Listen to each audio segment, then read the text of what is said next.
Hello, everyone. Thank you for joining us today. I would like to start off by introducing ourselves and providing some brief insight into our background in the field of applied behavioral analysis. I'll begin. My name is Morgan Stiltner, and I will act as the introducer of the debate this evening. I stumbled upon the field of ABA a little over a year ago and have worked in a clinical setting as a registered behavior technician since. Our clinic provides ABA services to children around the ages of 2 to 10 years old, and I have had the great opportunity to work as the lead RBT for everyone for the past few months. This role includes training new staff, providing ongoing education on client-specific protocols, and giving both positive and constructive feedback to the BTs and RBTs. My passion for this field has grown tremendously since I started, and I cannot wait to further my knowledge in the field of ABA. Hello. Am I next? I'm sorry. It's okay. I'll go next, I guess. Hi, everyone. I'm Brittany DeVault. I've worked in ABA since 2015. I've jumped around small companies throughout the years due to moving for my husband's job. Currently in my third semester here at Ball State to get my master's in applied behavioral analysis. And I plan to sit for the BCB exam. I provided therapy in mainly clinic settings. I've dabbled in transitioning clients into a school setting, and really have found that I prefer a clinic setting. I worked with clients between 2 and 23 years of age, all across the spectrum. I have experience with high magnitude behaviors such as physical aggression, self-injurious behavior, and property destruction. I also have experience with our nonverbal learners, with American Sign Language. LAMP, for anybody who doesn't know, LAMP is the application that uses an iPad to talk for you, and also various forms of PECs.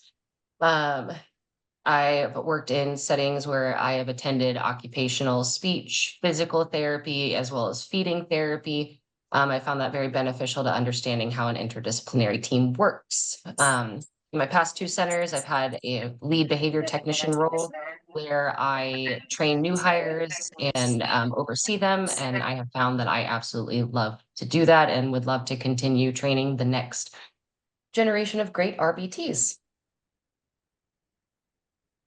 I guess I'll go next. Hi, everyone. I'm Jenna Burrock. I have been working in behavior analysis since 2021.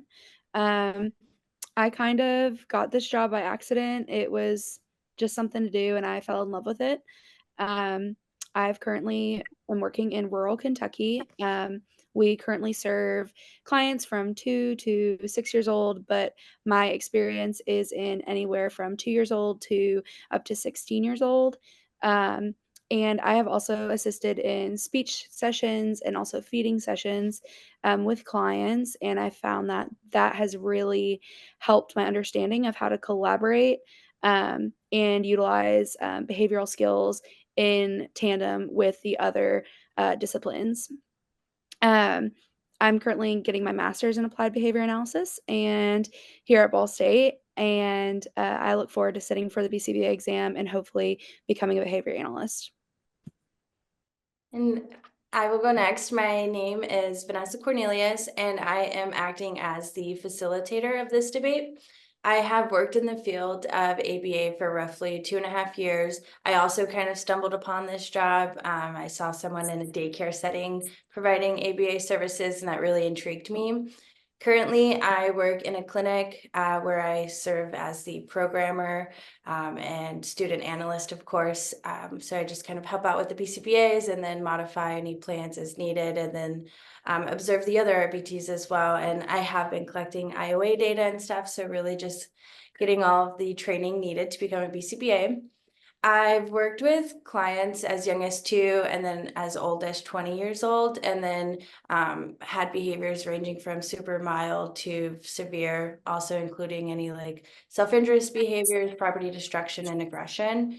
Something I wanted to make note of, this debate has been super beneficial to me, especially because I work in home once a week with a client who has an occupational therapist and a speech therapist come.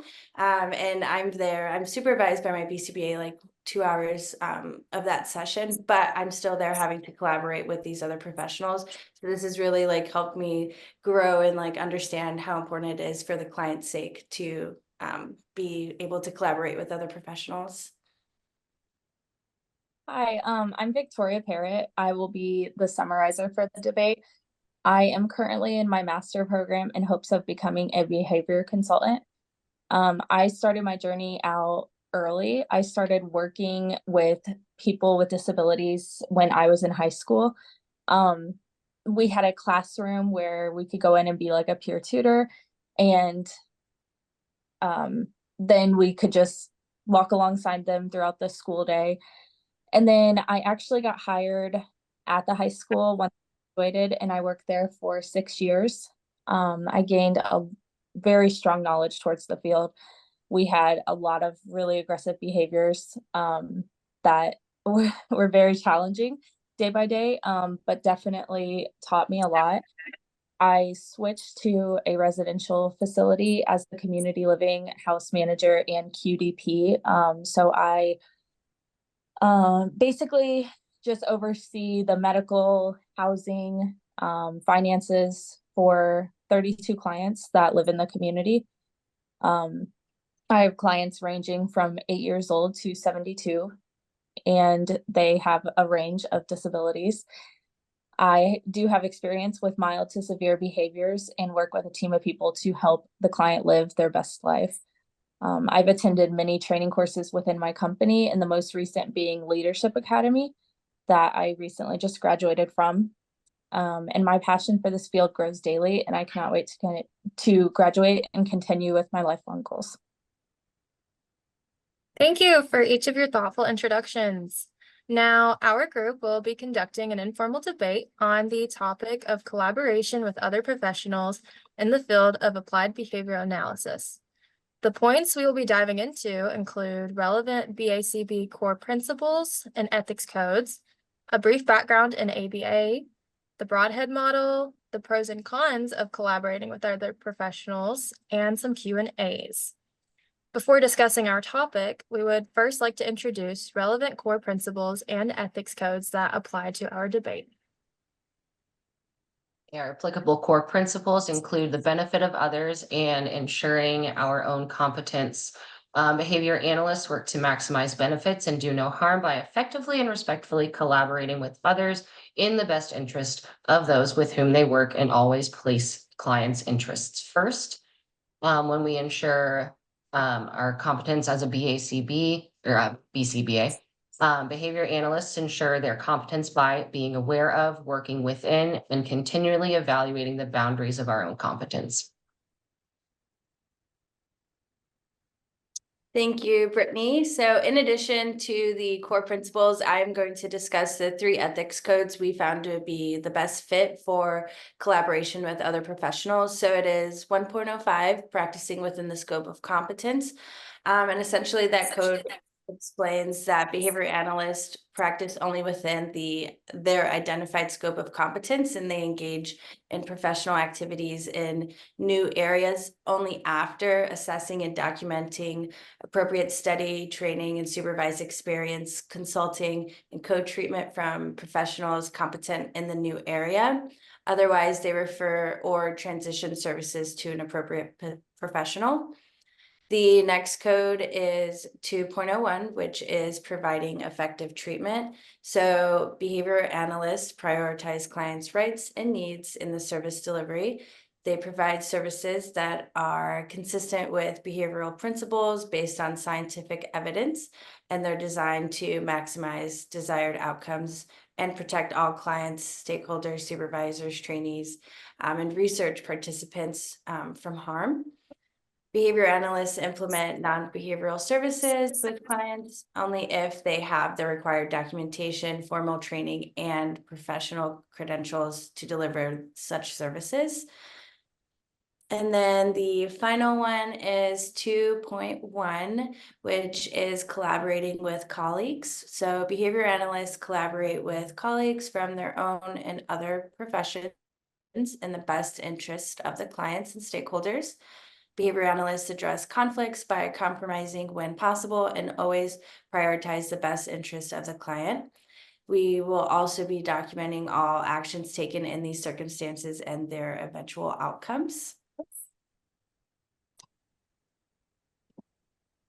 Thank you both for sharing. Now that we have reviewed the relevant core principles and ethics codes applicable to our debate, Victoria is going to take the floor to discuss what exactly ABA is. So to start, discuss exactly what ABA is.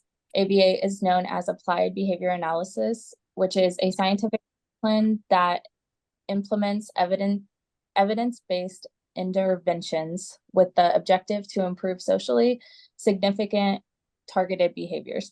ABA is primarily used for individuals with autism spectrum disorder and developmental disabilities, such as ADHD, and works to better prepare these individuals for the real world in socially important settings.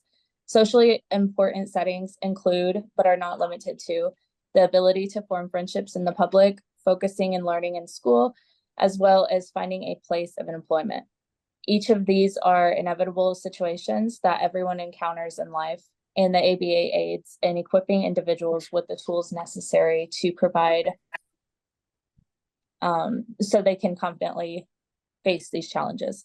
In recent years, the field of ABA has grown tremendously, and the demand for behavior analysis continues to steadily increase as the diagnosis of autism spectrum disorder has become more prevalent. With such demand, the idea of collaborating with other professionals has been a permanent topic of discussion. Many individuals diagnosed with autism spectrum disorder obtain services from various non-behavioral professionals alongside behavior analysis, such as speech language pathologists, occupational therapists, psychologists, and pediatricians. These services can also be provided in various settings, including schools, clinics, in home, and in hospitals. Our informal debate is going to address the benefits of collaboration, as well as the barriers that could impact effective collaboration among other non-behavioral professionals. Next, let's go over the basis of our discussion today.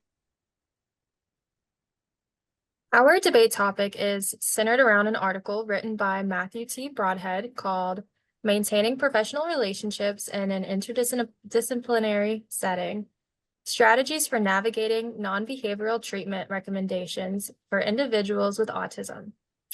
In his article, Broadhead describes the benefits of working within an interdisciplinary setting with non-behavioral professionals, such as enhancing the quality of services and expanding one's scope of competence while protecting the well-being of clients. Although there are many advantages of collaboration, there are also some drawbacks to this, including how time-consuming it can be, financial considerations, and ethical concerns. Thus, today's debate will discuss both the advantages and barriers of collaborating with other professionals. Just to go over the Broadhead model in his article, Broadhead proposes his model. The Broadhead model is a decision-making model created to guide behavioral analysis when evaluating whether to implement a non-behavioral treatment. It also aims to maintain an ethical balance between professional relationships and the well-being and safety of the individual with autism spectrum disorder. This can be a useful tool to utilize when working alongside non-behavioral professionals, as it provides an easy step-by-step guide to follow regarding addressing non-behavioral treatment. As you can see from the model, it ultimately leads to the decision to address or not to address the treatment. This model will be an important aspect of our debate. Now let's go ahead and dive into it. Jenna will start off the discussion presenting some of the advantages of collaboration with other professionals. Thanks, Morgan.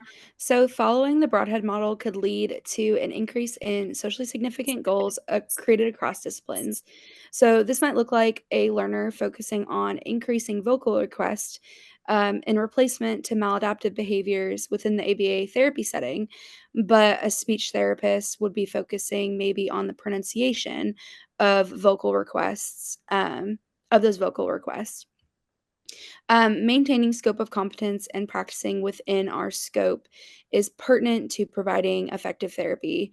Broadhead reminds behavior analysts that although ABA is this younger field, um, relative to other disciplines, our principles and techniques within behavior analysis are evidence supported. This does not mean that SLPs or OTs do not utilize evidence based practices. However, the lens which our goals are prioritized may differ based on discipline. Last but certainly not least, ensuring client well-being and safety is of utmost importance for all members of our client's treatment team. And if the treatment goals are selected that interfere with the reduction of the maladaptive behaviors within the ABA therapy space, we as behavior analysts would have a responsibility to provide effective treatment, and this would require collaborating with pertinent professionals and stakeholders. Having a discussion with the other professionals or the treatment team is necessary in resolving this issue or brainstorming possible solutions to remediate the interference, but also work towards relevant goals. Sometimes this may indicate that a learner is not behaviorally prepared for a least restrictive setting, such as speech or occupational therapy. The Broadhead model describes key factors of collaboration and allows behavior analysts to have a systematic manner to determine when analysis of non behavioral treatment is necessary. In addition, this collaboration allows for the ability to learn and gain knowledge across disciplines from people of varying cultures and background, which leads to a better outcome for our learners. Thank you for your input, Jenna. To add to your point, collaboration with other professionals provides a unique opportunity to expand both a behavior analyst's scope of competence and scope of practice. BACB Ethics Code 2.01, providing effective treatment, states that behavior analysts can implement non-behavioral interventions if relevant training is acquired. There are many ways to acquire such training. For example, you can attend international conferences and conventions, complete additional CEUs, read literature, further your coursework, and undergo supervision directly with non-behavioral professionals. Not only does this allow behavior analysts to further their knowledge in specific areas and create a broader social impact, but also gives them a chance to expand their network and list of resources to provide future clients with. Before we dive into the other side of the debate, let's jump into a couple of relevant Q&As. Our first question will be for Jenna. How does one gauge their scope of competence accurately? So, practicing within scope of competence is very important for us to be providing effective treatment and maintaining our clients' well being. In ABA, for example, our scope of competence is measured based on our credentials obtained. Um, we have BCBA, BCBAD, and RBTs. So, for example, all of us on the call want to be a behavior analyst of some sort. And this would require us to obtain an undergraduate degree, complete our master's degree, complete 2,000 fieldwork hours under the supervision of a already certified behavior analyst, and pass the board exam. And complete continuing education credits once we are a behavior analyst. Completing those steps allows for the BCBA to complete functional analyses, select behavior change procedures, among other abilities and privileges. Also, a behavior analyst will obtain a licensure from the state in which he or she is practicing, which comes with laws and regulations that he or she must follow. Our scope of competence is determined based upon our experiences, our educational background, and other certifications obtained by the BCBA or the professional.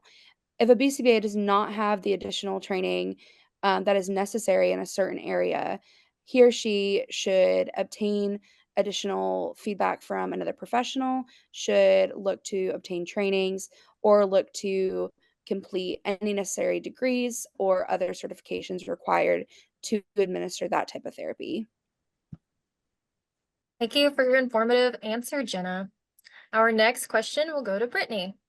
How does one increase their scope of competence in other areas?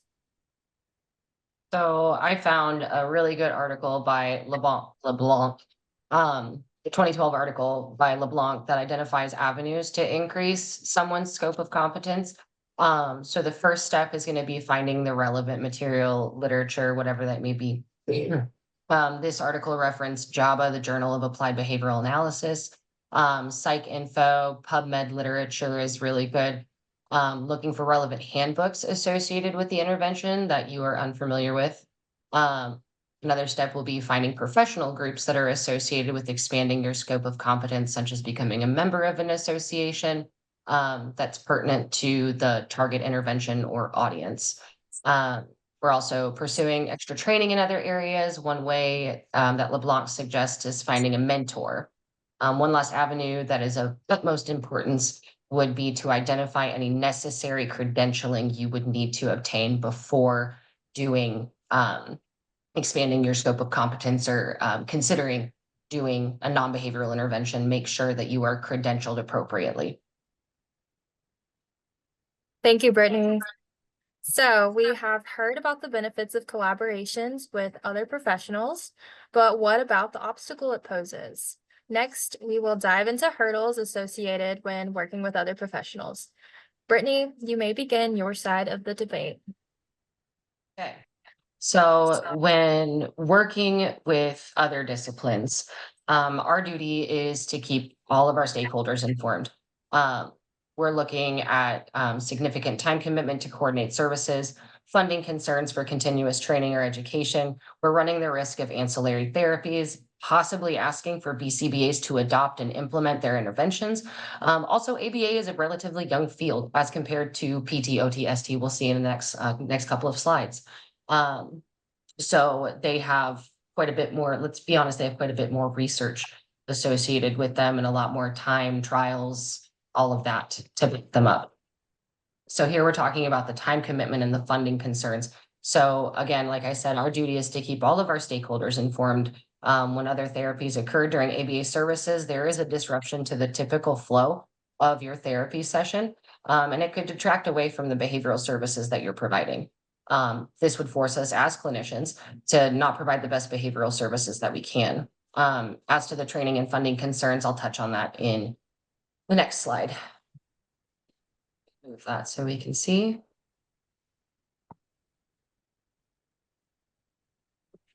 Okay.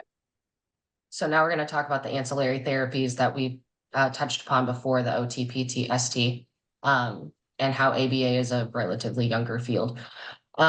So to touch on the main three that we commonly see with our field, our cohorts in those other fields have training in kinesiology, physiology, acoustics, training that us as BCBAs or BCs will not receive without great effort or cost. Referencing the coursework for IU's Doctorate of Occupational Therapy students in their first semester have a course that covers joint structure, and biochemical principles.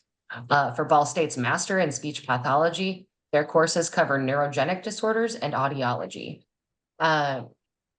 And then as far as the physical therapist program at Indiana University, they receive training in areas such as clinical pharmacology and functional anatomy. Their interventions are implemented with thorough background and training to the human body and biology, which would fall under being outside of our scope of practice and therefore scope of competence. Since our clients spend a great deal more time under our care, there is the risk that these therapies would feel as though there are more opportunities for their clients to come into contact with the ancillary intervention, with us having more time with them. However, we are overwhelmingly untrained in their methods, and it would be unethical for us to implement any strategy, however tempting or well-meaning from them. And ABA is a relatively young field. As compared to our commonly associated cohorts, as you can see from the timeline in the bottom right, the associated accrediting bodies for each discipline is listed. With so much more time for research, implementation, feedback, and reworking of interventions, those used by other professionals may have a longer history. Although successful as referenced by the massive differences in topics that are covered in our education, we would not readily understand the history, the significance, and the nuances of those interventions that they are implementing. Thank you, Brittany. Now that we have addressed both sides of our debate, Vanessa is going to lead us into a couple more Q&As. Our first question is, what are common barriers or misconceptions when collaborating with other professionals?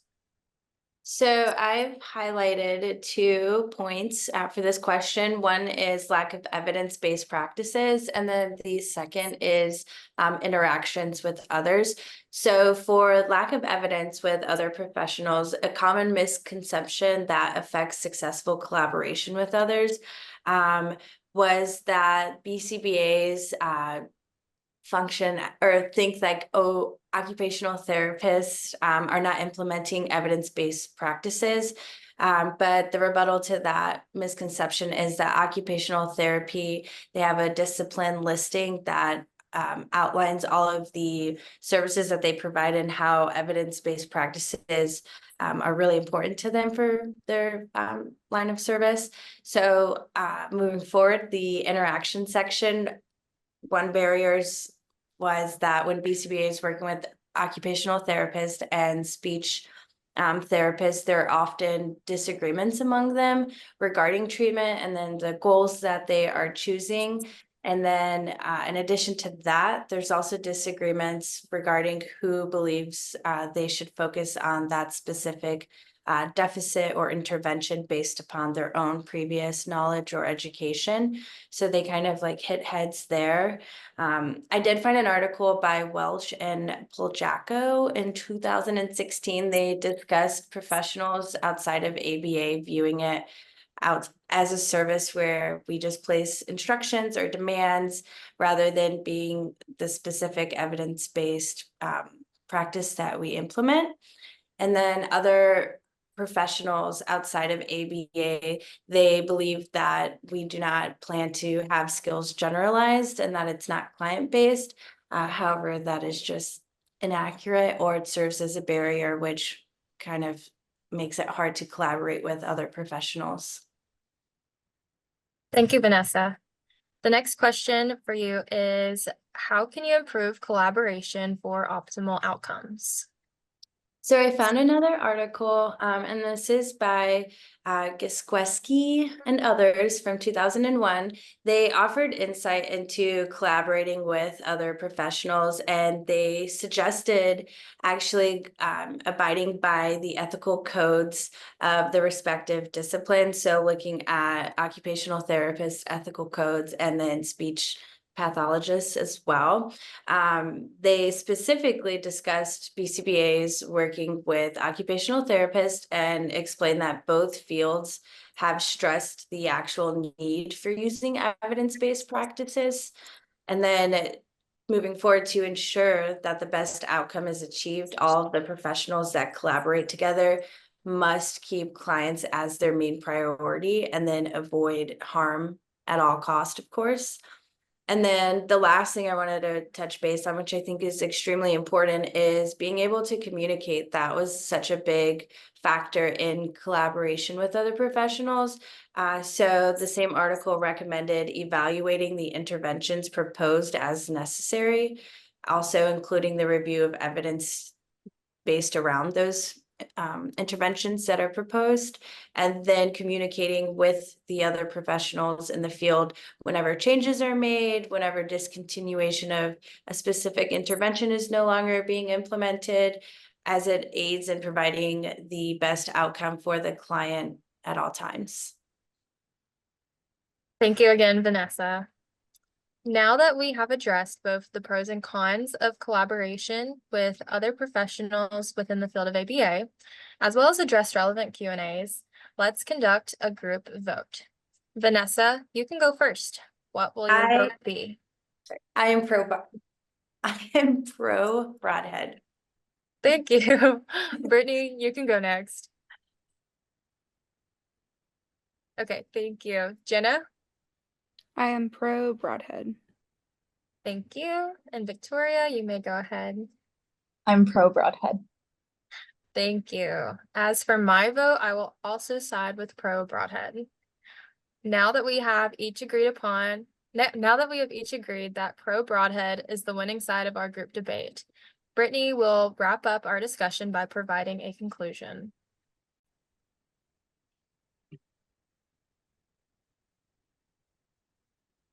So in conclusion, we've heard from both sides, the pro Broadhead as in collaboration with other professionals and the anti Broadhead as in not collaborating with other professionals.